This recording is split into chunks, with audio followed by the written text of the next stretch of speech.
হোলিতে কেউ সাদা জামা পরে এই জামায় দাগ লেগে গেলে আর উঠবে? মা হোলিতে হোয়াইট পরাটাই ফ্যাশন।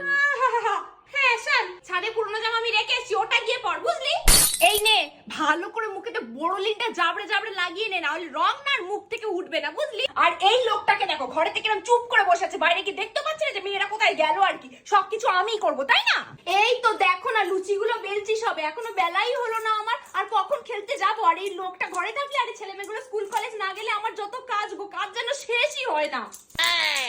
আর এটা কি চুল? চুলটাকে ভালো করে বিনুনি পা দে, চুলের গোড়ার মধ্যে রংটা ঢুকে গেলে, আবির ঢুকে গেলে না, সব চুল উঠে যাবে আর নেড়া হয়ে যাবে। সকাল থেকে উঠে চান করে ঠাকুরের পায়ে আবির দিয়েছি গো দিদি। আজকে তো আবার পূর্ণিমা, কত সময় লাগে বলো দেখি পুজো করতে। তারপরে নিচে এসে সবার জন্য রান্না বান্না করেছি, ঘর দুয়ার মুছে পরিষ্কার করেছি। কখন বেরোবো বলো তো? ও বাবা গো, তোরা এসেছিস? দাঁড়া দাঁড়া দাঁড়া, বাবু দেখ তোর বন্ধুরা এসেছে বাইরেই।